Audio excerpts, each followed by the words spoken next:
just concede? Is it that? I'm gonna literally now 5 turns against Oko that I should just concede. So this is gone now. I mean, yeah, I'm basically all I'm going to do is play to tie, if that makes sense. That's all I can do as well. Right, and I've already won game 1, so. Well, and I won game 1. No, you didn't. I did. No, you won game 2, my friend. We only played 1 game. No, we played 2 games. Didn't we? The first game I played Layla on turn. This is a wild thing to disagree on. I have not seen that card from your deck. Wait, you guys seriously can't agree on whether or not you played 1 or 2 games? We definitely have only played 1 game. Did I mix that up at the last match? You didn't play anything. I have not seen the card Leyline at all. I'm sorry, Layla. Layla. Yeah, I beat Layla game 1. Leela. I beat Layla. So game 1 was the game where I had where you misplayed with the Asika's Chariot, and I had both Oko and Duretti at 1 loyalty, and then took the game over from there. That was game 1. I'm so confused about this whole thing. Anthony, what do you think? You were winning for most of game 1. 2 was. Yeah. All I remember was Oko. That was game 1. So game 1, what do you think game 1 was? I thought I just played Noble Hierarch into Layla, and then James said, I'm gonna have to concede it. You did do that. And then you recovered? That was the same game? Yes, because I blocked with the Walking Ballista and killed your Noble Hierarch. Untapped, played Oko. Fucking stupid. I'm gonna concede.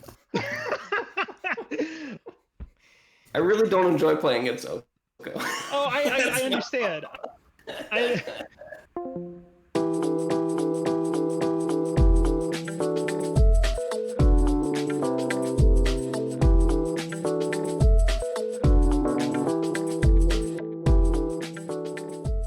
Hello and welcome to Lucky Paper Radio. I'm your host, Andy. I'm here with my co-host, Anthony, 5 or 6 Lingering Souls Maddox. I mean, everybody would like to do that. I don't think that's something special to me, but I'll take it. We are going to try streaming a little bit this summer, which is a bit of a hassle because we only insist on playing Paper Magic, as listeners to the show will know. And we just got off our first little test stream where you had a Soul Herder and a Dowser of Secrets and a Lingering Souls and just kept doing the dang thing. But I still won with my aggro deck, and I thought it was great, and I'm going to gloat a little bit. There was for the people that were watching, I'm sure they saw the better line, and I just chose not to take it because I wanted to die doing what I love, as chat reminded us. And you did. So check out twitch.tv/LuckyPaperMTG. It'll be linked on our website and social media presences if you're interested to stream. But Anthony, we're not going to talk about our grid draft of your regular cube right now because we have another draft to talk about. We have discussed before that our dream format for having guests on this show is that we actually have a guest that does a draft with us of their cube, and then we get to talk about that draft with them. And it's like it's so much to ask of a guest, right? Like, I think it's much more interesting than having somebody on like interview style and just asking them the questions or whatever to actually have the shared experience together. But it's just like such a burden to ask a guest to give you 3 hours of a draft and then another hour of a recording. But we had somebody that's willing to do that, and that is our very own Parker, podcast dress rehearsal participant LaMascus. Hey! Hi, Parker. Glad to be here. We just got to come out and say it. This is the second time we're recording this episode. We officially have our first lost episode because I failed to tell Parker to record his own audio on the last time we recorded and didn't have a backup. So we did a nice full dress rehearsal for this episode. I am very grateful to both of you for tolerating me as we recorded again. I think we can maybe be even tighter with our smart points as we go through. So I think here's the upshot. If this episode feels like super polished, if we feel really on point, if all of our points are extremely lucid, let us know and we'll just record every episode twice. For sure. I refuse. I refuse to do this. Parker, welcome to the show. People that have listened to this podcast before will know that you jumped in and you and your wife Kennedy did a podcast episode for us back when we needed a little bit of time, and we're very grateful for that. And you're also a contributor to luckypaper.co, the website in general, so we're very glad to finally have you on the show. I am so glad to be here in an official capacity. Very excited. We, a couple days ago, got this little play group together and managed to draft your primary cube. And this episode is going to be all about that experience of drafting that cube, what you learned from it, the sort of interesting takeaways and high points and low points of that particular draft. And then we're going to end the episode with a Pack 1 Pick 1. We always do a Pack 1 Pick 1 on the show, but because we're going to spend the whole episode talking about the cube, I think it would be better at the end for us to do the Pack 1 Pick 1 and put all of that conversation about the environment and the context of how it plays to the test with the Pack 1 Pick 1. So let's just dive right in, Parker. Can you introduce this cube in broad strokes to our listener base? Sure. It is my primary cube, and it makes a couple of decisions which are a little bit different than cubes that one might be used to. One of the main decisions I made is to eliminate, well, two of the largest archetypes that most cubes choose to support, which is traditional monocolor aggro and Drago control, really hard control decks. I've eliminated those from my list to create an environment that allows players to play more lands, play more gold cards, and test their skills in what's essentially mirror matches within the large mid-range umbrella of Magic. And it's something that I've really enjoyed, and I'm glad that we got to draft it together. Yeah, and so that's what the sort of abstract goals of the cube are. Boots on the ground, what this looks like is this is a pretty large cube, 400 some cards. You have a ton of fixing lands, 100 plus fixing lands, and a ton of gold cards, 100 plus gold cards, which are, I mean, I think I said on our previous dress rehearsal recording that in some ways I feel like you are taking a lot of the play patterns that I profess to enjoy and just like pushing them twice as hard as I am. Thus, it really asking me how far I'm willing to like pursue my high density of mana fixing preferences and high density of cantrip preferences and high density of removal preferences. You have a novel draft format for this cube, and I was hoping you could talk a little bit about how you came to the novel draft format. Yeah, so, well, as everyone knows, it's a slippery slope. Once you decide to play a little bit of fixing, then you've got to just keep adding more until your entire cube is lands, and I'm at the beginning of my journey in that direction, of course. Andy, you're just a little bit further behind than I am. Yes, exactly. Yeah, and so, one of the prices of playing more lands is that the cube gets a little bigger if I don't want to cut into fun cards, that is, spells. So the whole list is a little bit bigger, but I don't want to draft just a subset of it. That way, we're going to have Stoneforge Mystics in the draft, but no Batter Skulls. And I am not really interested in that kind of variance, although it's good for some groups. And so the draft format I've chosen is one that tries to use as many cards in my cube as I can, which is 13 card packs, and then you draft 4 packs instead of just 3. So that's interesting. I feel like most people's logical reaction, I mean, the logic behind playing the entire cube makes perfect sense, but why not just make 3 larger packs and sort of stick with the format that people are more comfortable with or more familiar with? Great question, Anthony. It's almost like we've talked about this before. I've got a bad case of deja vu. Has anyone else got deja vu? What day is it? So I guess to answer that question, I did not want to go for 20 card packs or, some other number, because I do feel that there is a danger with this format of analysis paralysis. That's what I think it's a term imported from board gaming at large, but I don't want my players to be bogged down by decisions that aren't easy or at least don't have some handholds. And I feel like once you get above about 20 cards in a pack, you start to lose handholds, especially when, unlike a traditional cube, you don't have Wrath of God or 5 mana to Fairy or something clearly drawing you into control, and then you pick cantrips and you kind of put on blinders to all the red and green cards maybe. I don't have those kind of handles on the draft. And unlike maybe a cube with aggro, I don't have Jackal Pups that draw you into mono red aggro and then you ignore all the other colors. And as such, especially the pack 1 pick 1 is a very live decision. There's a lot of different directions you can go, and all of the cards are at a similar power level, and they play in a similar way. It's all fitting into the general mid-range game plan. And that's interesting. So yeah. I see what you're saying, that there's both like less huge power outliers, but also power outliers that specifically signal a certain kind or certain speed of deck. Yeah. How far do you think that actually goes? Like, would you say in the most extreme case, like basically any card in the cube could be seen in the deck with any other cube in a viable deck? Because I feel like that's really a marker of the format that you're sort of using as a foil here, is that you would never see Jackal Pup and Wrath of God. Wrath of God in the same deck. Thank you for choosing a better example, because you knew I was about to say a bad one, Andy. I didn't know what you were going to say. I was just interrupting, like I do. That's perfect. But do you think in this case you actually could imagine a viable deck that has any combination of 2 cards or something along that spectrum? Yeah, I think that's maybe a little bit too far. And so I've been talking about this as if it's one deck, like just Jund mirror matches all day long. And to be clear, there are some mirror matches that feel really similar.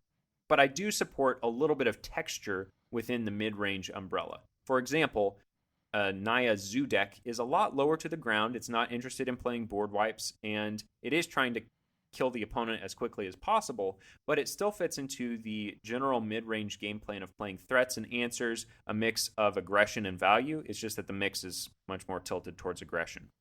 Okay, so it's sort of eliminating that space where it's like you have a deck that's so aggressive and I have a deck that's so slow that you just go right under me and I don't have a chance to cast my Wrath, and that's the end of the game. Right. There's always some sort of overlap where both players are scrapping for that reach or still trying to stabilize. That's exactly it. This is probably one of the biggest differences between your cube and mine, Parker, which share a lot of cards in common, but Yeah. I basically have tried to push that archetype spread as far as possible as I possibly can. I want my aggro decks to be as aggro as an aggro deck can possibly be in a drafted environment. I want my control decks to be as controlling as a control deck can be in that kind of drafted environment. And there's trade-offs, right? Like, I like that for me because I want to basically experience the sort of extremes, right? I want to be able to like pull off the 11 land aggro deck, or the control deck with like 2 win conditions and nothing but answers and removal spells and draw spells and stuff. It's very compelling to me, but it means I do have to play a much higher density of narrow cards in my cube than you do, because those decks do require a certain amount of support. I need a certain amount of board wipes in the cube for those control decks to be viable, and board wipes are not going to get played outside of a control deck. You're not going to jam a board wipe in an aggro deck. You're probably not going to jam it in almost any mid-range deck, except for very rare circumstances. Maybe you side it in. So it does end up being a pretty significant change in lens and an approach to the environment by kind of focusing on these mid-range mirror matches, basically. Yeah, so if we imagine aggro, mid-range, and control having these cards fitting into a Venn diagram, I'm hearing you say that you try to keep your Venn diagram fairly, separate and wide open so the circles aren't touching much. And in my list, I've tried to strike a balance where the circles overlap as much as possible without making decisions feel kind of intractable. Yeah, it's not a perfect analogy, I don't think, because I think the archetype spread can be pretty wide without actually having... I don't think it's a direct correlation between the archetype spread and the amount of narrow cards. Right, and to the degree that I can, I have minimized the narrow cards as much as I possibly can. So, for example, cards like cantrips, removal, counterspells get played across the board, right? Like if you're playing that color and in any of those 3 decks, as much as it's possible. It's not really a blue aggro deck in my environment. You could be in a blue something tempo deck, a blue-white or blue-red tempo deck. Yeah. You'll play the counterspells, you'll play the cantrips. And so it's really kind of like, as much as I can, these flexible cards, and then where necessary to support this extreme spread, I will dive into the more narrow parasitic cards when I need to. But definitely I'm trying to cover as broad of a range of that like tempo spectrum as I can in my own environment. And here... you say they're all mid-range decks, and I think they are by like a constructed definition, but I think relative to most other cubes, almost all of these decks in your cube end up being pretty proactive. They're probably on the aggro mid-range side of like speed on that tempo spectrum. There's a lot of things happening on turn 1, a lot of, very fast decks that can get you dead quickly. Yeah, that's a good point, and I think it's pertinent that you bring up constructed. I think that is the gameplay that I'm trying to cultivate, something nearer to constructed than traditional limited. I play a lot of draft at my local game store. When I do play arena, I'm usually playing draft. And so I'm not looking to recreate that kind of gameplay in this format. So I love those low-curving, proactive decks. I think I run something like 10 or 20 cards that cost more than 4 mana, more than 3 mana, actually. So... yeah, it's pretty low to the ground, and that's how I enjoy playing Magic. Which does largely emulate eternal constructed formats. I mean, standard waxes and wanes, and depending on the card pool, you might have a standard where really greedy Ultimatum or Omnath decks are prevalent. But if you look at modern Legacy, very rare that things that cost more than 4 mana can really, or really more than 3 mana, can actually break in and be super defining or prevalent in those environments. Absolutely. So I'm curious, was this sort of structure, this set of goals, has that been your goal for this cube since its inception, or has it sort of been through phases? And is this something you arrived at through play experience with it? Yeah, so this certainly is not the cube that I began my design journey with. Far from it. I started with something a lot closer to Andy's cube, and actually I have to confess to a no small degree of plagiarism from Andy's cube along the way. Took a lot of inspiration and cards from that list in particular. But eventually, especially around the time of Zendikar Rising, with all of the modal double-faced lands, I realized that the ability to cast your spells on curve is one of the most agency-enabling and, in my opinion, fun experiences in all of Magic. I just enjoy not losing to Mana Screw and not losing to Mana Flood, and the modal double-faced lands really crystallized that for me, and that's kind of what kickstarted this iteration of my cube. And I want to add there that I think when some players hear losing to Mana Screw or Mana Flood, they think, oh, I kept a 2-land hand and never drew my 3rd land, or they think, I just drew nothing but lands and I never cast any spells because I didn't draw any action. There's a lot of shades to that spectrum, and I think a lot of times what losing to Mana Screw looks like in a lot of environments is just having to wait a couple more turns to hit your second pip of your second color, or like things that feel much less painful and might not be as pronounced in your memory. But as a cube designer, when I'm looking for that in environments, like it pops up all the time. There's so many kinds of cubes and retail limited environments and stuff where the name of the game is largely, I hope I draw my lands in the right combination and it can actually curve out. Otherwise, it'll be kind of a battle of 2 clunky hands versus each other. Yeah. I don't know if you felt this way, but when I was on lower counts of lands, I had to restrain myself from playing these XY gold 2-drops. Like Baleful Strix is good enough, maybe, but I couldn't bring myself to play cards like Gallia of the Endless Dance, which is a cool card. I like it. But even in Cube, when I'm running 6 cycles of lands or whatever, I didn't have consistent enough mana so that I could consistently cast her on curve for my tastes. And now that I'm on more lands, I can. Yeah. There's a huge difference between Baleful Strix, which on, turn 12, when your opponent maybe has a big threat and you just want to keep the cards flowing, still does everything you need to do, versus Gallia, which really needs to be played on turn 2 to maximize its effectiveness. Yeah, and to be clear, it's punishing on turn 2.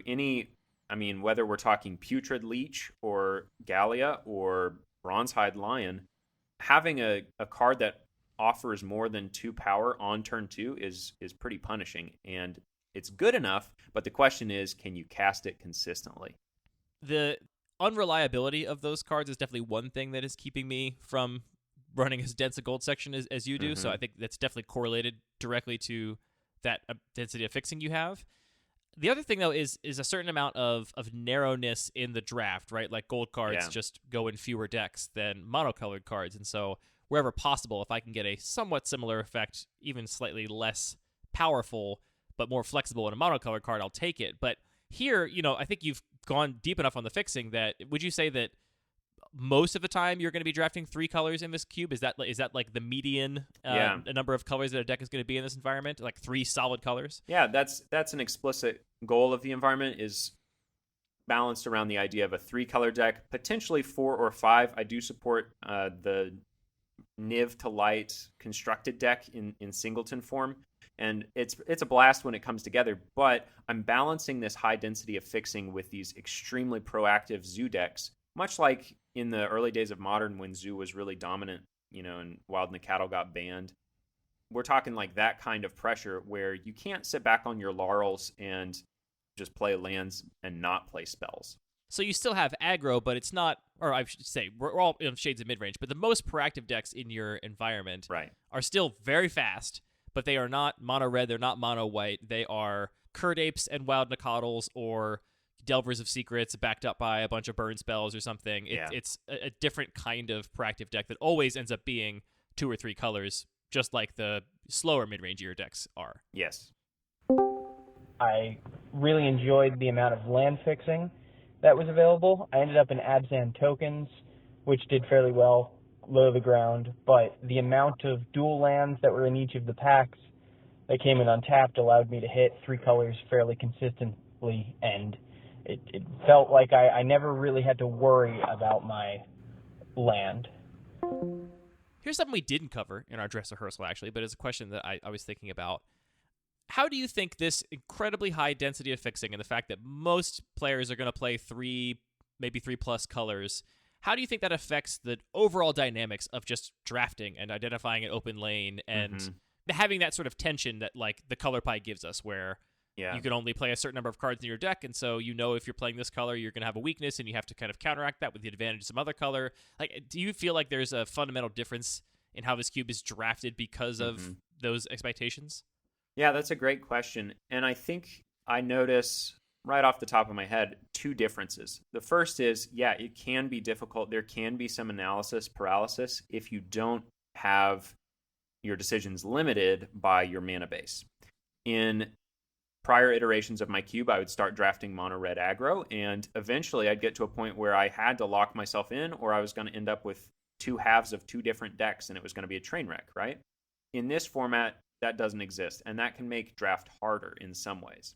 So do you mean that the decks just fall more in a spectrum where it's not like you really, really have to find your lane, and the cards that fit into that deck are very sort of secluded? Right. Yeah, I would say even like as a drafting this environment, which I did not feel confident in my drafting ability, having not played a cube quite like this before.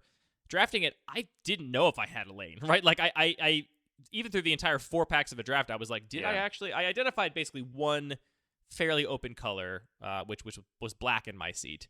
Beyond that, I had no idea really what else was going on, and I felt like the lanes were definitely more occluded than they are. Certainly in cubes of more parasitic cards. Yeah, I get that impression too sometimes when I'm drafting it. And I've tried to kind of address that by making it possible to pivot from your example, Andy. You were blue and black, and you also went red. Well, I try to make it possible to pivot from Grixis to Sultai or Esper. Right. So I hope that I've built in some pivoting to this environment. And to be clear real quick, it's not that that's necessarily a problem, right? Like whether I identified the open lane or whether that's even a thing that a player can do, identifying an open lane, I still had made every single draft pick and had agency over that and still had a playable deck. And so it's like, do there have to be lines painted on the street so that they feel like there are lanes in the draft? Is that even important? And maybe it's not. Maybe like the way that this environment plays is broad and open enough that there aren't really lanes. And, you can play so many cards with other cards that you're kind of just picking some colors and taking the thing that works for you. And the question is at some point, like, in some way the lanes can be limiting, right? Because they say you can't take these cards. And in your extreme examples of like, I'm playing mono red, you just take the best red or colorless card out of every pack after, halfway through pack 2. And then you just don't make any other decisions for the rest of the draft. But on the other side of that spectrum, at some point, those lanes can become very beneficial to, I think, the kinds of decisions that we're trying to facilitate in Cube, which is to say that I know that you don't want somebody opening a pack and just saying, all right, take the most powerful card regardless of color, regardless of anything. Like, you don't want the packs to be on the other side of that spectrum and therefore become simple picks, again, for different reasons. Right. And I think the kind of litmus test here is player skill. So this is, I think, a little bit of a harder cube to draft relative to, say, Strixhaven, because you don't have clearly defined lanes and you can't put on your blinders and say, I'm going to draft the Quandrix deck or whatever. Here's a dumb question. Just humor me here. What does harder to draft mean when everyone is drafting the same cube, right? Like, if 8 of us sit down and a cube is harder to draft, who benefits from it being harder to draft? So you just mean like, is it really harder to draft if the same set of people will still sort of be in the same, have the same ability? Like if I'm what I mean is like if you think of the difficulty of the draft as like, a difficulty of this part of the game, everyone has to do the same draft at the same difficulty. So does it actually affect... everybody is doing a little bit worse, my ranking against you is still the same. Right. So do you think that difficulty to draft basically correlates to higher player skill will have an even more outsized impact on win percentage? Is that what difficult to draft means in this context? It is. Yeah. It's not so much difficult in an absolute sense, but it's that skill gets favored a little more heavily than luck. A player who recognizes that in my list, 3 Faithless Lootings don't necessarily go into the Naya Zoo deck, that player is going to be a little more advantaged than somebody who maybe hasn't played Magic in a while and doesn't remember that Faithless Looting is a little off plan for an aggressive Zoo deck.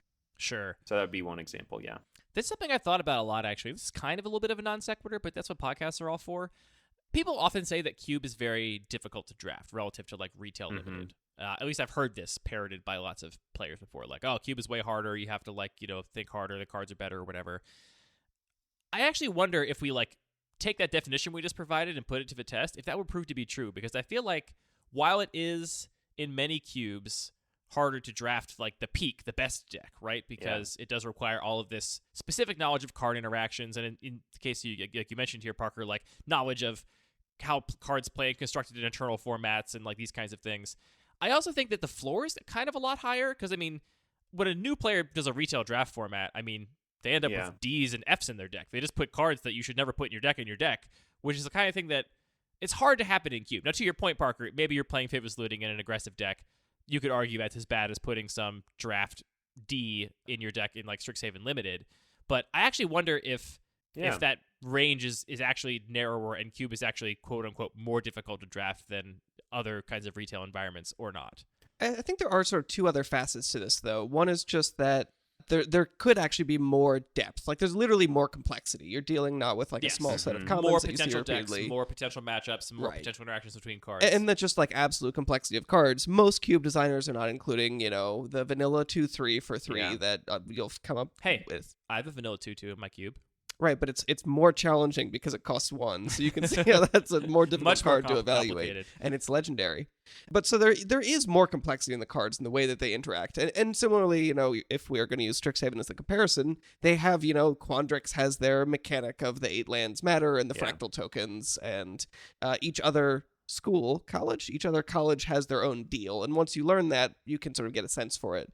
But you're not going to say, well, all of the blue-green cards in my cube are all about that thing. Some people do. Sure, but very often there is a potential in, I think, this cube and the cubes that your sort of grew out of really can have a tremendous amount of complexity, which I think just creates a ceiling for a skilled player to learn more that can make it seem like you're not as proficient. Absolutely. And I think that's the second half to it, is perception.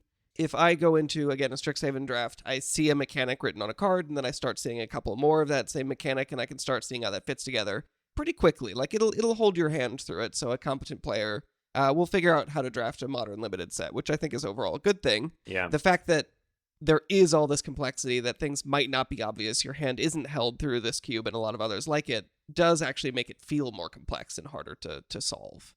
So to bring it back to your cube then, Parker, I think it's really helpful that I appreciate that you've left me in the dust. You've evolved above and beyond my cube design goals. But I think it is really helpful that we have that sort of shared experience. Your cube at one point was similar-ish to the kind of cube I'm running, with very similar design goals, and your goals have changed. So given that we've gone down that little rabbit hole and defined cube complexity, do you feel like the kind of cube yours is now is more difficult to draft than a cube like mine or like yours was 2 years ago?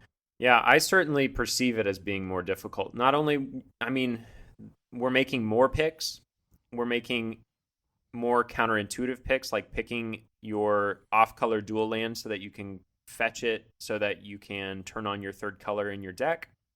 Those micro decisions and not being able to and sometimes it's nice to turn my brain off and draft mono red and pick up some free wins. And I'm not able to do that in this list. Maybe I'm just saying that I'm not as skilled a Magic player as I'd like to be. Maybe that's all I'm saying. Hey, join the club. Yeah. Same. We'd all like to be more skilled at Magic. That's turns the truth. Out. Let's dive into the actual draft we did this past Wednesday. Yeah. I was drafting this using my own biases. I've played a lot of this list in a 2-player format, not in an 8-player format, because this has all happened during COVID, but Kennedy does play Magic with me, and so we play a lot of 2-player draft, and I end up building a lot of low-to-the-ground decks. And so I was expecting to see a lot of low-to-the-ground aggression, a lot of, dying on turn 4 and 5, And instead, I was quite surprised to see 3 4+ color decks at the table. And it seemed like these higher curving decks won the day. Or last time we talked about how that's results-oriented thinking, and it's true. But I wasn't expecting to see 3 of them at the same draft table. So that was a pleasant surprise, I think. I think more than results-oriented thinking, it's maybe just there's a lot of confounding factors. Yeah. And the fact that you were playing with a very different group, it was largely our local group here in Baltimore, and we do tend to like the dirtily value decks, and I wasn't totally surprised to see that expressed more. Yeah. I actually think the bigger shift of context in this particular example is not going from a 2 to 8 person draft, but Parker, like the 2-person drafts you're doing are always you and Kennedy. Yep. And so you have 2 players, and probably you talk about Magic quite a bit together and have played a lot together and might have similar perspectives on the game. Yeah, so we like to beat down for sure. Yeah. So you have 2 players that are like shaping two minds that are shaping all of the evaluations about the cube that you've made, and all of the card evaluations and draft picks and deck building considerations that have then informed how the cards actually play out. And this is something I feel like we've talked about in the show before, but it's hard sometimes to put into words, but like it's almost this weird self-fulfilling prophecy where like if you believe that the cube plays a certain way, that will dictate your draft picks, your deck building decisions, your gameplay decisions, and to some degree the cube will play out that way, right? Like totally. Yeah. If you believe that something is viable, that's what you're going to try and do, and you're going to win half your games most of the time, so you're going to feel like it's pretty viable. Obviously, there's still plenty of room there for learning, even in a very small sample size, but I think the bigger change here are 7 new people that have never drafted this cube before, that have their own rich history of playing Magic and thinking about the game and impressions about cards and reckonings about what's powerful and what's not powerful. And that is kind of like throws those expectations for what the environment is going to be a little bit into the blender. Right. And I wonder if almost that could just be a normal progression for a group of people playing a new cube. I feel like we see this every time there's a new limited format. The first week, or what is now the first day or hour, because we sort of destroy these limited formats so quickly, everyone's like, oh, it's all value-oriented. You only want to be in this guild and just draft these big value piles. And then the next day it's like, yeah, you can only draft aggro. Aggro is the only viable thing in this format. And then it kind of wobbles back and forth and finds a balance. But I feel like that progression always starts at the slower end before people sort of figure out how do we draft the aggressive decks in a way that is viable. I so resist the idea that aggro is somehow disliked in a greater proportion to non-aggro strategies in draft, but time and time again I'm presented with information in the world at large that would suggest this, right? Data has shown that on the Magic Online Cube, like people just don't like playing mono red, don't like playing mono white. We saw this in the Cultic Cube that John ran, that people just avoided these strategies, statistically more than other strategies. And I have not observed this thing you're describing now, Anthony, but it makes sense. And I've never heard a day one take of a limited format where someone was like, oh, like black white aggro is the best, right? Like Never. The day one take is always something else being the best, and then eventually they'll like begrudgingly come around and be like, yeah, actually, playing red white aggro in Guilds of Ravnica is pretty good, but not as good as Dimir. So I mean, I feel like a note of cynicism to what you're saying, but I feel like the really positive way to put that is that people don't love winning Magic. People love playing Magic. They want the game to go on long. They want to get their value. View. This is why I love having you in my life, Anthony, for being able to take things and turn them that way. Just, why win the game when I can just recur my Lingering Souls every turn until I'm dead? Well, then your opponent has to sit through losing. No, I won that game, Parker. Won. I won it eventually. The best of all worlds. I won it eventually, even though he cast however many Lingering Souls. We'll check the VOD and figure it out. It was a lot of Lingering Souls. Score 1 for the good guys. Exactly. Score 1 for the Heirloom Blade gang. Oh, yeah. So I came into this cube. You and I have talked about cube a lot, Parker. I think I understand, in theory, your cube design goals and how the environment is meant to play. And I kind of felt a little bit like the guy in Old Boy who comes out of being stuck in that room for 15 years or whatever, and then he's been watching fight movies on the television, and he wonders if 15 years of watching fighting movies will teach him how to fight. 족방새 처음 듣는다. 텔레비전은 요구를 안 가르쳐주니까.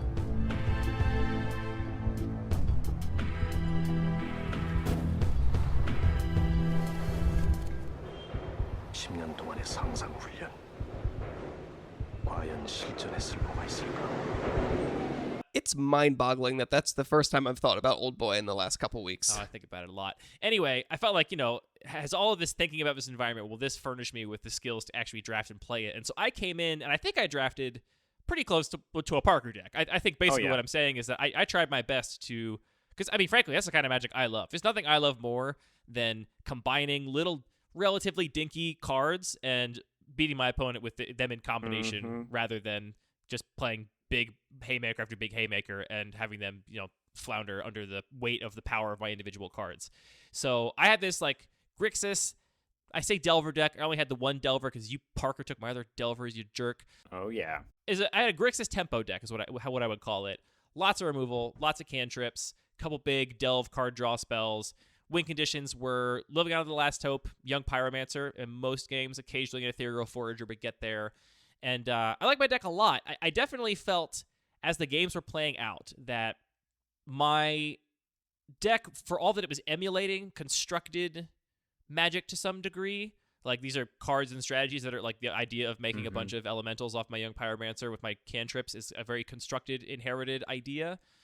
Even though I was trying to emulate those strategies, I felt like I was lacking just enough consistency that, like, I still might just lose to a 5-drop, right? And the games I did lose, I just lost to, like, oh, well, I only have, like, these 3 counter spells in my deck, and if you played a thing I can't remove with a removal spell, and I didn't manage to counter it, then, well, now I just have little 1 and 2 mana spells I'm going to draw, and I'm just going to lose to whatever this big card is. Which is interesting because it feels like, in some ways, your goals for the environment are mostly these, like, very synergistic, I say synergistic in the sense that, like, your cards all relate to each other, right? Like your Tarmogoyf is turned on by your fetch lands and by your cheap cantrips, and your Delver flips because of all your spells and stuff. Not synergistic like, you drafted a +1/+1 counter deck or whatever. Right. And not that there's anything wrong with that. There's not. I'm specifying so listeners that are maybe imagining a synergy cube and are picturing something. That's not what Parker's Cube is, right? And the list is obviously in the show notes, so check it out. It'll inform all this conversation. But I definitely felt like it was a war between what I imagine your goals for the environment are and the, like, boogeyman of, like, sometimes powerful cards just win the game. And it's kind of hard to get around that, right? Like, sometimes your opponent just plays Anissa Who Shakes the World, and you're like, well, I didn't have my Spell Pierce, and I'm never going to be able to kill this Planeswalker because I already used my Blood Chief's Thirst, so I guess this game's over because I can't possibly beat a 3/3 every turn. Yeah. And I seem to remember, Anthony, you had some similar lows in the environment. What can you explain more about that? Sure. So, I mean, I definitely, going into the draft, sort of set some expectations for myself. Like, I looked through the list, I definitely saw a lot of these really proactive, aggressive creatures, and was pretty excited about that. And like I was saying, a specific kind of proactive. Again, we're talking Curd Apes, we're talking Wild Acoddles, we're not talking Savannah Lions. Which is a pretty appealing card to me for some reason. It's just very resonant, it's powerful. Yeah. And again, I have some expectations about how the play group tends to lean, so I would have expected that to be fairly open. Unfortunately, then I did open Nissa Who Shakes the World, and that just sort of made my plan fall out the window. So yeah, I ended up drafting... So your plan was going to be more proactive, but you're like, this 5-drop is so good that I can't pass up that and stick to my plan of playing 1 and 2 drops. And right. I mean, I'll say definitely it was the clear pick to me in the pack as the most powerful card, the thing that I felt would win the most games. And I did end up, like, still early being open to some more proactive strategies. But overall, my deck ended up being fairly slow, like really focused on 3 and 4 drops, and hopefully casting a Shark Typhoon. Hard-casting a Shark Typhoon. Yeah, you hard-cast Shark Typhoon a lot of times. Quite a few times. In an environment that I do think is generally going to be pretty... Well, this gets to the speed question, which we've had this conversation before, so forgive us if it's a little stilted, but I definitely came in expecting these games to be relatively short because of the prevalence of very cheap cards and lots and lots of powerful cards, including Breaking Singleton for some really powerful cards like Delver of Secrets. I expected the games to be decided for the most part within the first couple turns of the game. Like, 3-4 turns of the game, the deciding plays will have been made. Maybe it takes you to turn 6 or 7 to kill them, but, like, you already dazed their 3-mana play, and that was really when the game was decided. Yeah. And in reality, for me and Anthony, I think some other players, these games ended up being very, very grindy. I mean, extremely grindy. Anthony, you took a match off me. The one person took a match off me, you jerk.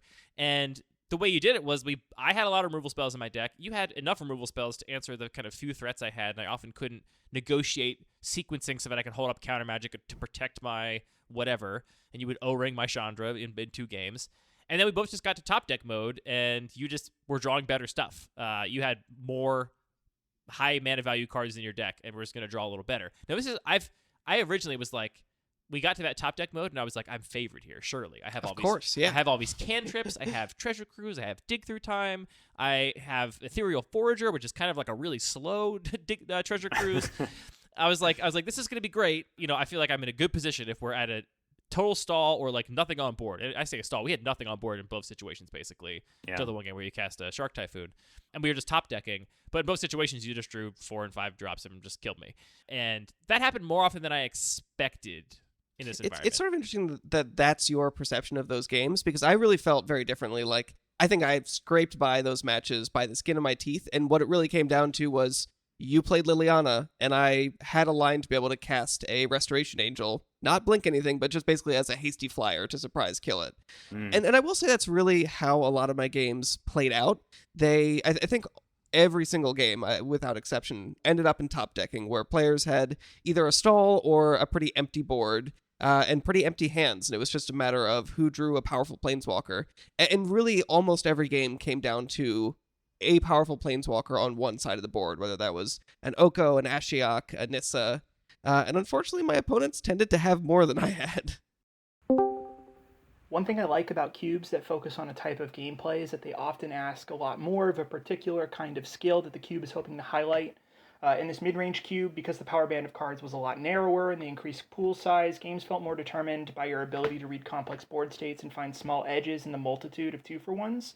A number of games almost felt like playing the mirror match of a constructed format. No clean victories, no rock, paper, scissors, just a knockdown, drag-out slugfest. It was grindy, it's endurance testing, it might convince your opponent that they won an imaginary game 1 that definitely didn't happen.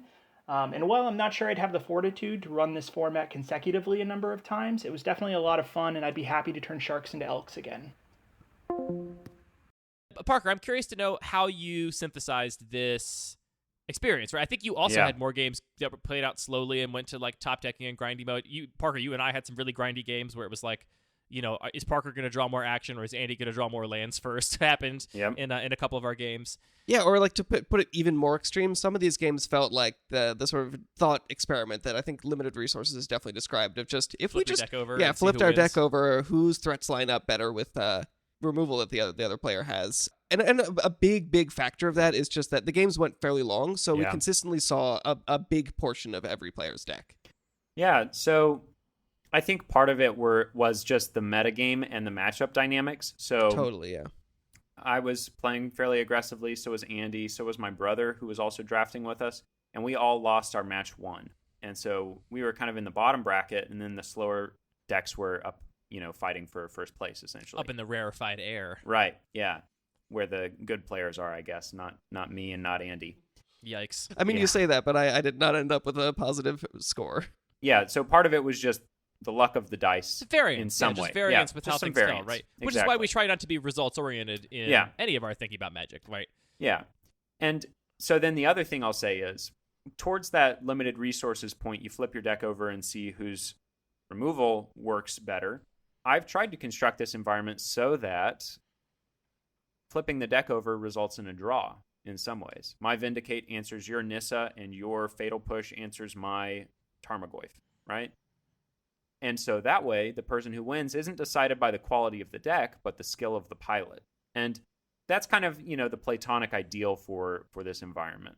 Right, and so part of this you're really saying is you're trying to eliminate that rock, paper, scissors environment altogether, where the aggro, which we've touched on already, but the aggro deck doesn't just beat the control deck, because there's always some interplay. Well, but see, I think this is interesting, because when I think of the flip your deck over and see who wins thought experiment, in that thought experiment, I think, okay, well, I imagine that always being like, let's just cast all these spells simultaneously. Everything's on the battlefield, everything's on the stack. Like, how does this actually resolve itself? I would play this format. And in that situation, like, if you have a control deck against an aggro deck in like my cube, the aggro deck never wins, because the control deck says, well, I have a board wipe, so now you have no board wipe. Right. I mean, I think that when that thought experiment is brought up, it's always just in the context of saying, well, in this context, tempo doesn't really matter. Exactly. That's what I'm getting at. I think that is the thought experiment, to say, when tempo doesn't matter, what happens? And so the archetype spread in a cube like mine, where I am trying really hard to push this aggro mid-range control, whatever you want to call it. And I have a whole thing about how I don't actually think the rock, paper, scissors of aggro mid-range control is at all what it's cracked up to be, but Yeah. that's a whole other conversation for another time. I have a big spread of tempo in my decks, such that you will have a deck with a lot of bad cards in it. Savannah Lines is a bad card in terms of raw power level Right. impact on the game, right? Like, you flip over any 2-drop or 3-drop in my cube, and it's going to lose to or it's going to beat out Savannah Line every single time. And so, basically, like, the who wins when you flip everything over is always going to be the slower deck with more value going on. Yeah. And then the tempo is how you make up for that, because you say, well, we don't get to do that. We draw our cards one at a time, and if I get to use all my mana every single turn, and I have modal cards, so I get to have what I need when I need it, then I will take advantage of this temporary resource of time and get the best of you before you can use your better cards to beat me. So in that context, it's very interesting, Parker, that like you kind of described your goals as if you flip them over, it's a tie. I think that is kind of how it felt. Like it did feel that way. Like you do have a lot of powerful threats. You do have a lot of powerful answers, like all of them, basically. I can't think of an answer or like a removal spell or a counter spell you're not running for power level reasons. Maybe Mana Drain, maybe. I'm not even sure that'd be good here. It actually probably wouldn't be that good here. You have very few colorless mana pips. Yeah, it's very interesting to think about it that way, just in terms of density of answers and removal, and when you flip things over, what happens. And I think, the more we talk about it, the more I feel like the fact that the games went long does kind of make sense, right? The fact that all of your cheap cards, cheap threats, are not as throwaway and dinky as the Savannah Lines. They scale with the game. Wild Nakado's not a horrible top deck on turn 4 or 5, right? Like, it's still much bigger than any other 1-drop would be. Same for your Curd Ape, same for your Delver of Secrets. And similarly, you don't have these giant haymakers that say, like, well, if I get to turn 5 or 6, or you have many fewer cards where it's like, if I get to 5 mana, I just win the game, like Nissa, Who Shakes the World. You have many fewer of those than a cube like mine does, for example. And so instead, it ends up being there's a narrow range of the raw impact on the game, the raw power level of these cards, relatively speaking. And so they kind of just crash into each other. And you have to, like, have the right combination of removal and interaction to get the better of your opponent. And to your point, make skilled gameplay decisions, which I do think it's a very skill-testing environment for sure. Yeah, I think that talking about it on this value tempo axis is pretty clarifying. And I would say, obviously, as with any cube feedback or cube experience, like, if I had not the greatest experience, don't take that as something is wrong with the cube. Just take that as one data point, of course, for you as a designer. But for myself as a player, what I feel like, the next time I draft this cube, I'm going to think about that axis more. And if I do end up drafting a similarly, like, slower, higher curving deck, I'm also going to really look for ways to generate card advantage to actually win that late game that doesn't revolve around resolving a Planeswalker and having it stick around for a couple turns. Treasure Cruise, baby! Absolutely. Treasure Cruise is great. And on the other hand, if I do end up in a more proactive deck, really looking for opportunities to make that tempo matter is definitely going to be my sort of, like, lesson for myself to try next time. One other thing I'll speak to is that Oko got a little bit of comment during the draft itself, and also, Anthony, I think you spoke to Oko as well. We had a conversation. That's such a nice way to put it. Yeah, we can. Oko does tend to draw. Oko tends to draw some opinions out of the weeds. Yeah, and so my philosophy on why I'm still playing Oko when Andy has cut him and so many others have cut Oko is that in this skill testing environment, I still want to have some degree of luck. And I'm not quite sure yet how I want that to happen, but I know that one way I can make luck more important in this environment is by injecting these power outliers. Uro, Oko, 3-mana Ashiok might be another that some consider to be powerful. The Swords of X and Y sometimes, auto win, and when every deck is mid-range, every deck can utilize that. Another would be even just like Ghost Quarter in combination with Delver of Secrets in the early turns of the game. You're just going to get locked out. And I'm hoping that these kinds of power outliers that you sometimes draw, but not always, means that in conjunction with the high density of removal and the high emphasis on tempo, I hope to create these moments where less skilled players can still win and still win definitively and feel good about that. But also the more skilled players can enjoy trying to fight through an Oko and still win, trying to fight through a Liliana emblem, which I believe one player did in our draft. I'll get to that later. Thanks to Andy's lack of math skills. I think you're so close to accomplishing that goal. The only thing you need to push you over the line is somehow allow me to actually beat Oko.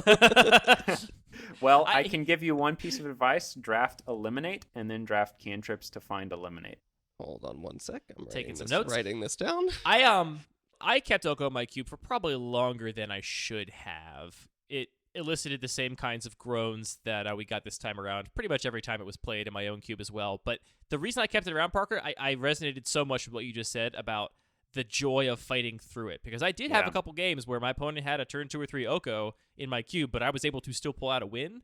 And there's nothing more satisfying in Magic, I think, than when your opponent had all the luck. They had everything go right, and you managed to scrape together the right combination of decisions, and you drafted the right answers, and you get to, like, demonstrate that this card is not always broken. Now, obviously, you know, if that's me, like, trying to say I had a fun experience playing against it once, and I'm going to therefore try and turn a blind eye to all the bad experiences I had playing against it, and also turn a blind eye to all of my drafters complaining about it constantly. But that was what kept me trying to make it work, was the thrill of beating it when you get to do that. Yeah, I love the fact that 3 Curd Apes or, you know, Step Links or whatever actually get upgraded by Oko, and so that tends to do quite a good job at making Oko seem mediocre. I've actually had more... I never owned an Oko prior to putting him in Cube, and so I never had the experience of feeling that Oko was truly busted, except on Arena. So whenever I play him in Cube, I'm like, wow, this is kind of mediocre because I'm just dying to these Curd Apes and this Maul of the Skyclaves and these Eliminates. Okay, that's definitely that sounds like a Kennedy Parker bias situation, because I think that card is still ridiculous. And if you're dying to Curd Apes from it, then I think it's definitely just your proclivities for drafting the Curd Ape and Wild Decadal decks, you know, in high densities. Yeah, for sure. Yeah, it's funny. I have that feeling sometimes about constructed cards. The one that I always have this feeling about is I love Teferi Time Raveler. I just think the card is cool, well-designed, fun. I love that it's basically a really pushed bounce spell. There's not many bounce spells I can run in my environment and that are hang there on power level. And so I love it for all those reasons. And because it has such a horrible reputation for being just awful to play against in Constructed, where in Legacy there are so many decks that are chock full of counter spells that it just turns off whole decks and you have 4 of them. There's so many people that I feel like approach the draft and approach the card a priori with this opinion of it's awful to play against and it's totally tilting. Yeah. And I don't find it that way at all in Cube. Like, first of all, you're playing blue, so that's one player that's taking some counter spells because you're playing Teferi. The chances that you run into the other the other blue player, and they are relying on their counter spells to win the game, but you manage to sneak a 3-drop by them. It's like, that happens like once every bazillion times, and you deserve to lose that game if you let that 3-drop resolve. So it's sort of like an unspoken cost of playing blue is you can't complain about someone else making Magic unfun for you. I think that's fair. I think think people have the opinion that the card is unfun because they've either played a bunch of Legacy where it is truly unfun, or they've heard players complaining about how unfun it is in Legacy, and they arrive at Cube and they're like, well, this is an unfun card. Why are you playing this unfun card? It's like, it's a fancy repulse. Like, it repulses down to 1 loyalty. Do anything against it, anything at all, and you're fine.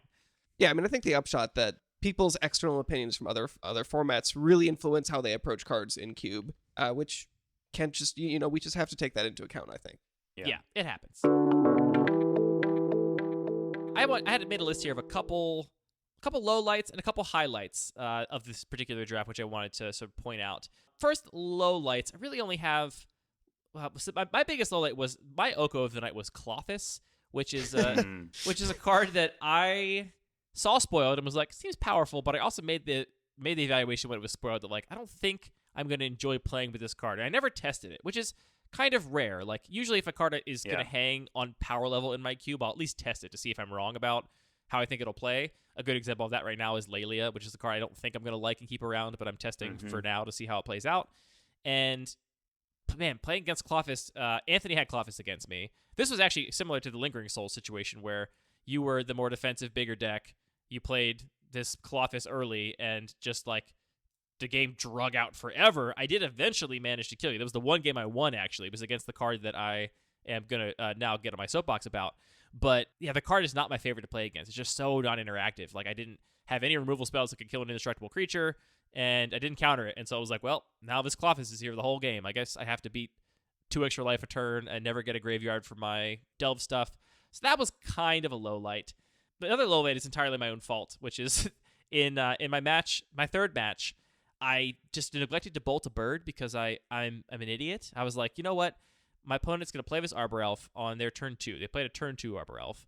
And I had so many removal spells in hand. Bloodchief's Thirst, Eliminate, Flame Slash, and an Electrolyze. And I said to myself, I have so many removal spells. What can he possibly play with this Arbor Elf that I won't be able to remove?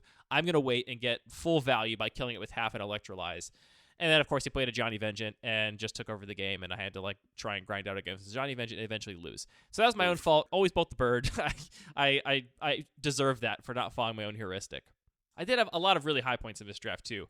First, I'm sorry this highlight comes at your expense, Parker, but I did keep an opening hand with only a single land in it on the draw and win that game. My opening hand was Marsh Flats, Vendetta, Blood Chief's Thirst, Flame Slash, Expressive Iteration, Liliana the Last Hope. And I was like, you know what? This hand has 3 removal spells it can cast, and I think it's going to be good enough. And I didn't draw my land for the first 3 turns of the game, so I was just like 1 land till turn 4, and still managed to turn around and get there. And that was really a thrill. I don't think... Yeah. That is a testament, I think, to your environment. The fact that I could keep a 1-land hand because I had... I could cast half of my hand with that 1 land, and then I was able to actually turn it around. I think it says a lot about the decision making and the low curve and all the agency that players have. Right? You can't even make the choice to keep a 1-land hand in most cubes, and the fact that it was even an option I had, and then I was able to do it was really a thrill. My other highlight is also a low light for my own dumb skills. You alluded to this earlier, Parker, but I lost a game or didn't lose a game. I lost. I told Daniel. I basically conceded to Daniel because I couldn't figure out the math. Here was my board. Here's my board. I had 5 elemental tokens from a dead young pyromancer. I had an Ethereal Forager. I had a Vendilion Click. And I had a Liliana the Last Hope emblem. So I was getting 2 plus X zombies every single turn. And I couldn't figure out how to navigate this board and actually pull out the win. And all my opponent had on the other side of the battlefield was a single Warden of the First Tree. And I was in this... The scourge of cube drafts everywhere. I was in this race where, like, he kept putting 5 more +1/+1 counters on the giant trample lifelinking Warden of the First Tree every single turn. And I kept getting some number of zombies. And I was at a really low life total. Like, I was at, like, 2 or 3 life. And I was trying to figure out how I could possibly navigate this board state. And I thought I had figured it out, but I countered wrong, and I made an attack, and Daniel's like, you're dead now. And then he was like, you shouldn't have attacked. And we talked through it. I somehow think that this is not going to go my way. You gain 8 life, too. Yeah. 2, 3, 4, 5, Up to 15. Yep. Then I'll pass. And you'll pass. All right. Untap. Upkeep. Draw. Go to combat. Sure. I'll swing for 16. 14. 16. 1, 2, 3, 4, 5, 6, 7, 8, 9, 10, 11, 12, 13, 14, 15, 16. What? How is it? I see 4 elementals. Yep. Vendilion Click. I see a 3/3, and I see 2 zombies. Wait, 1, 2, 3, 4, 5, 6, 7, 8, 9, 10, 11, 12, 13, 14, 15, 16. Wait. 4 plus 3 is 7, plus 3 is 10, plus... Yeah, I count 14. Wait, how did I do this wrong? 1, 2, 3, 4, 5, 6, 7, 8, 9, 10... What? 9, 10, 11, 12, 13... Why can't I count? This is awful. All right, it's fine. It's fine. Everything's fine. Go to 1, Daniel. Okay, go 1. You son of a bitch. Okay. Go to my... I'm gonna die! Wait, hold on. I already did it. I lost. This sucks. Fuck. It's hard. I say it's a highlight. I can't imagine Daniel saying, you're dead now. You shouldn't have attacked. Yeah, he didn't say that. I said I'm dead now and screeched at the top of my lungs. But the reason it's a highlight for me is I am going back to Warden of the First Tree, baby. This was in my cube in the very early days. It was a card that I included back when my cube was just, here are some powerful cards that I think are cool and want to play in a cube, and very little additional sort of thought put into it. And then I eventually cut Warden of the First Tree because I made the evaluation that I didn't want what is effectively an aggressive 1-drop in green. I was like, my green decks don't want to spend the first turn playing a 1/1 that can grow later on, playing like a Student of Warfare-esque card. I was like, the green decks want to be playing a Mana Dork and then ramping up to big stuff. And over time, I have made the big stuff the green decks are ramping to much smaller. Like, I'm no longer ramping to 6, 7, and 8 mana spells. I'm ramping to 3, 4, 5 mana spells. And I've also really heavily prioritized modal and flexible cards, more so than I did in the early days of my cube. And so Warden of the First Tree really impressed me, and it's totally coming back to my cube. I'm going to put it back in and give it another shot because it was such a thrill to play against it, and to have it almost single-handedly, I mean, it did, to have it single-handedly beat a Liliana of the Last Hope emblem on a full board. It wasn't even like it was an empty board and I had the emblem. I had a full board, and I still lost to it. Love to see it. Do you think, I feel like so many Planeswalker Ultimates just say, win the game in a lot of complicated steps. Do you think it would be better if they just said win the game rather than win the game but show your work?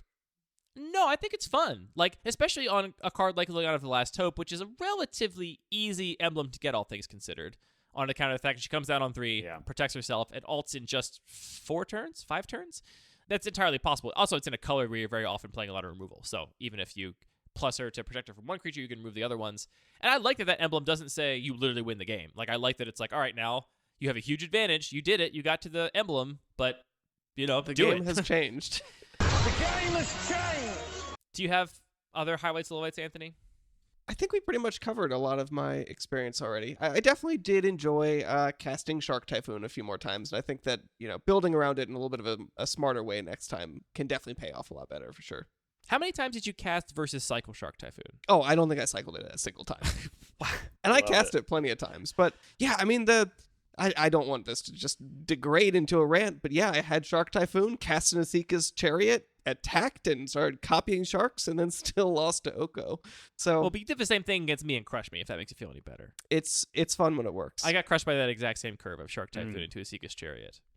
I was not like the curve you. I was like, but I'm gonna top deck. I'm gonna top deck a Disfigure. That's gonna be pretty good, right?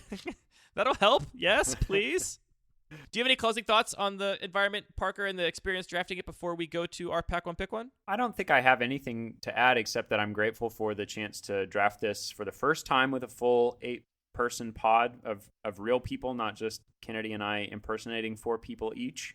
So it was really a pleasure, and I'm grateful for everybody who drafted it with me. Would you say more about this impersonating 4 people? Oh, sure. So we'll take our dinner table, clear it off, and put 4 tokens. Get out of here, food. We got bigger priorities. We don't need to eat. So Sustenance, you're right out. That's why they call it a dinner table, right? Because dinner's always there. Yes. And we put 4 tokens each around this table, and then we set up a full 8-person draft, and each of us impersonates 4 tokens, and we walk around the table drafting a full pod. And that way we can draft, and it takes an afternoon or an evening, but then we have 8 decks set up. We have a full bracket, and we can play Magic for the next month without having to shuffle or redraft. That draft experience, I'm here for it. It sounds amazing. Kind of wild. I might. You can tell I'm a 33-year-old nerd because I'm like, that is my ideal Friday night. How do I do that every Friday night? That's all I want to do. Yeah, it was really a great double the experience and just do a whole 8-person draft yourself. I think Jet, another contributor of Lucky Paper Radio, is known to do that. Just draft a whole pod himself and see how it pans out. Which that is a serious you are really move. steeping in your biases there, which is not a bad thing. I mean, it's the only brain you've got in your head, so you might as well do the best you can with it. I'm wondering if every one of Jet's decks involves Hex Drinker, and I think it probably does. Somehow they all end up with Hex Drinkers in it. I think he's going to get off the Hex Drinker caravan. He's going to be all about Ragavan now. Yeah. We were so grateful to play with you, Parker. I was really grateful you were willing to do this with us and play, and it was a pleasure having you. We'll definitely do it again sometime. Yeah, I'm looking forward to playing this cube again. Yeah. Let's end the show now with our Pack 1 Pick 1. Parker, will you do the honors so I don't have to read the cards? I will. So we're doing, a 13-card pack, as is prescribed by your draft design. Yeah, and here we go. I wonder if I can do this in ascending CMC. So we've got Horizon Canopy, Creeping Tar Pit, Thoughtseize, Spell Snare, Force Spike, Pacifism, Incinerate, Witherbloom Command, Gallia of the Endless Dance, Night's Whisper, Journey to Nowhere, Callous Blood Mage, and Tombstalker. I feel like there are 2 great options here. I talked about sort of the 2 points I wanted to give my future self to keep in mind, and I could take Night's Whisper, or I could just look around the pod and see, is anybody going to draft Naya aggro and just take Gallia? I don't think either of those is the most powerful, the highest win percentage pick here, but I'm feeling spicy. I'm just going to take Gallia. Will you forgive me for that? You don't have to be forgiven. I forgive you. This pack, I think, is almost very representative of this cube in that it's got lots of low CMC spells, a fair number of gold cards. What I think is missing is relatively few lands in this pack for what to expect from this environment. That's definitely true. I'm still not going to start on Horizon Canopy. I'm taking Thoughtseize here. Thoughtseize is my baby. I love that card so much, and it is, in my opinion, very open. I'm happy to take a Thoughtseize and end up in any combination of black for the rest of the draft. What's the actual pick, Parker? What are you taking? I think, well, Andy, we're just cut from the same cloth here, so I cannot resist a good Thoughtseize. I love dying to my own black spells. One of my favorite games of all time is I had a Bitter Blossom trigger on the stack, and I was at 1 life. But I also had a Cheville Bane of Monsters trigger on the stack, and I was able to save myself from dying with this Cheville trigger. And then I died the next turn, but it was so worth it. It was everything I wanted from Cube.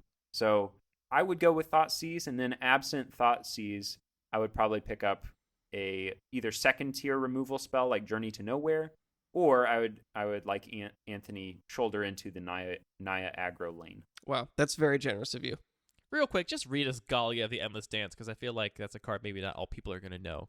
It is a legendary creature, Satyr, for red and a green, and it's a 2/2. It has haste. Other satyrs you control get +1/+1 and haste. And whenever you attack with 3 or more creatures, you may discard a card at random. If you do, draw 2 cards. What an excellent line of rules text. Wait, am I wrong? Is that not just basically a 2/2 with haste for 2? Because it only gives other satyrs a bonus, Yeah, right? it is. And sometimes that doesn't get there. It puts you up a card, though, is the fun part. Gotcha. Right, let me look at this card. And it's got some S-tier art, in my opinion. Oh, absolutely. The art is great. It's true. I love the satyr in the crook of her elbow, just looking very lost. One last point then, Parker. How forcible do you think decks are in this environment? If FA sits down and says, before I look at any packs, I'm drafting Naya aggro, no one can stop me, what do you expect his success rate to be on something like that? I think it's maybe 30%. And I say that because I think if you start with Galia, you can be red-green, you can be core red-green, and you can kind of like eat the best power outliers from that color pair. Clothis would be one. And then you can pivot into Teamer or Jund, depending on how the rest of the packs break. Yeah, the fact that I think 3-color decks, as we've talked about, are pretty well supported here because the amount of fixing, I think, really does sort of tilt it, making a gold card, not a hybrid card, obviously, but it's more like taking a monocolored card in a lot of environments, right? It is much more open to take a Galia here than in an environment with much lower fixing and more emphasis on Savannah Lion or Jackalpup aggro. Yeah, so even if I'm not thinking like this is definitely the optimal choice, I do think it's a pretty reasonable choice in this specific cube. Let's interject with some math here. If you're in a 3-color deck, it's actually easier to cast Galia for 2 mana on turn 2 than it would be to cast a double pipped spell. Like, let's say you had Full Delve for Tombstalker, it would be more difficult to cast that than Galia. So I do agree with that. Yeah, the double pip spells always do feel, especially CC, like no other cost, really feel Eidolon hard is a great revel. Exactly, yeah. Yeah. It always feels like a huge hurdle, and it doesn't come together as often as you'd like. Well, thanks again for being on the show, Parker. It was a real pleasure to get to play this cube, and I'm very grateful for you helping us pilot what I want to be our method of having guests on the show. If we have people in the future, which we'd love to do when people are willing and able, this is how I want to do it. I want to play some Magic with them and talk about their environment, sort of nuts and bolts, and have that experience to draw from. So very grateful for all the time you've given to this podcast, including recording an entire dress rehearsal. Yeah, it is absolutely my pleasure, and I do hope that none of your future guests forget to turn on their recording software like I did. So. Well, I'll do my best to tell them so that they don't have to worry. So we don't have to call it forgetting when I don't. To tell them you forgot forgot and what we did to you. Yeah, it's not like I produced a show or anything. I definitely should have mentioned that detail when we were doing it last night, but I didn't, and that's what I get. Well, I'm glad we could iron out the process. Absolutely, me too. My pleasure. We also currently have our Modern Horizons set survey open. Thank you, Anthony. Thank you for remembering all the things so I don't forget them. We have pushed that live today, and we already have over 100 submissions, which is awesome. It's so fun to see all these survey submissions come in. Just as a reminder, we do these for every set. We gather from all kinds of cube designers. What are the cards you're most excited about? And on a small rating system, do you expect them to be instant cube staples that will be in your cube forever? on the scale of things that you're trying but maybe not so optimistic about and maybe won't make the cut long term. And we're going to take all that data, compile it into a cool graph where you can see how excited the community is and how much consensus there is about each card. LuckyPaper.co, click on the link to the survey at the top and tell us about Modern Horizons 2. Yeah, I think this is going to be probably one of the best sets for Cube we're going to get in many, many years. Just until Modern Horizons 3. Well, honestly, it looks, frankly, a lot better than Modern Horizons 1, just kind of, I think, by random luck of the draw. Like, Modern Horizons 1 had so many snow cards and other kinds of mechanics that were just a little bit more narrow, and here we just got kind of raw power level across the board, and I'm very, very pumped about all the ways these cards have been pushed, both in terms of power and complexity. It's just a lot of a very exciting time for all of us with Cube, so definitely make sure to fill that survey out. It'll be up for like a week, maybe 2, so don't sit on your laurels. Get out there and do it as soon as you can.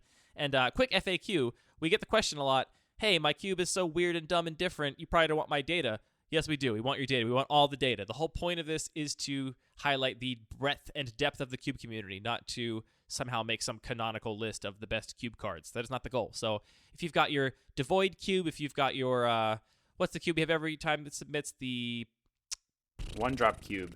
We have that one.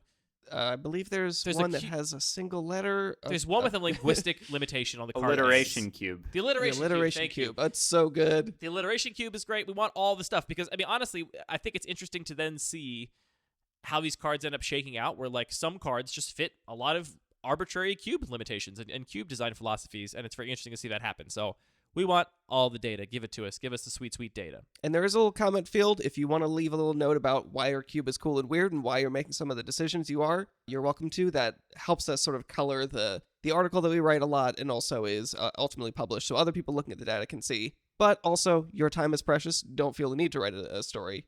Yeah, Anthony built a beautiful survey that is, I think, very quick to fill out, so it shouldn't take you long. It's all very visual. You get to see the cards, drag a little slider for your rating of them. It's great. Very good. One last call to action. Oh boy, this is turning to one of those podcasts where we just have so many things to say at the end. Well, I have another detail. Also, if you have multiple cubes, feel free to submit a survey for every cube and put the link in so we can keep all that data correlated. All of them. And then the last thing is we are still accepting hot takes for Modern Horizons 2. So if you want to send in a little audio clip for potential inclusion and consideration in our set review podcast, which I'm already anticipating is going to be our longest, most involved podcast ever, do that. Send in your hot takes to mail@luckypaper.co. Or, DM them to me on Twitter or on Discord. You know how to reach me. And just send me those audio files. All right, that's it. We're done. Parker, do you have anything you want to tell people about?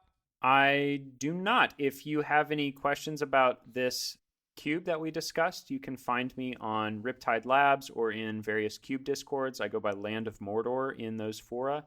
And I would love to discuss in more detail. Great. That is officially it for Lucky Paper Radio episode 49, take 2. Thank you for tuning in. All of our music is produced by DJ James and Nasty. All of the magic cards are made by Wizards of the Coast. All the listening is done by you, and all the talking is done by me, Parker, and Anthony. Thanks for talking about magic with me, friends.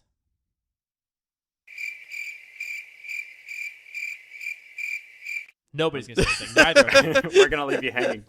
Parker, can you get Kennedy in here for a closing? Yes. I was gonna say closing queso recipe. It's very important. Yeah, be right back. Hello, magicians.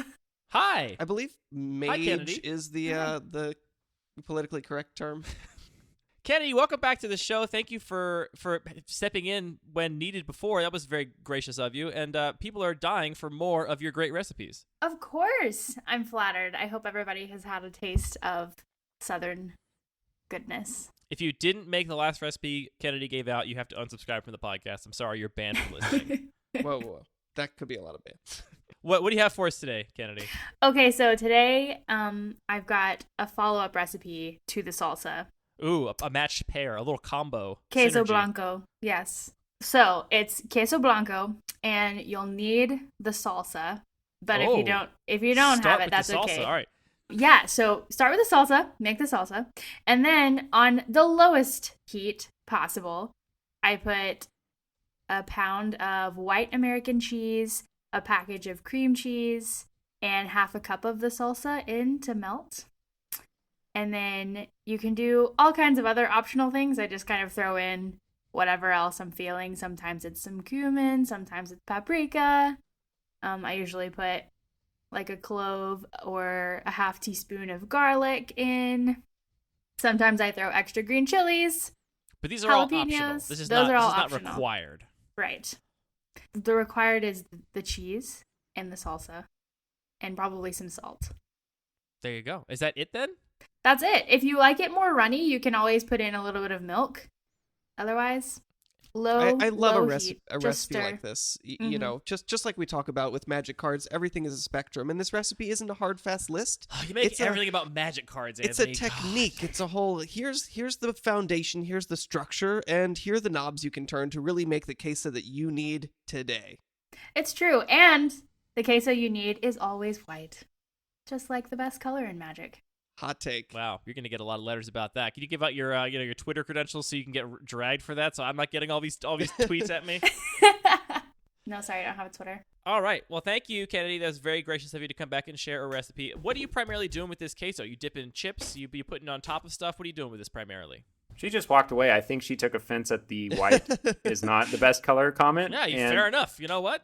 It's not the first time been walked out on. I take that. I'll take my lumps. I look forward to the next recipe that involves step 1, make the queso, and see how far this can go.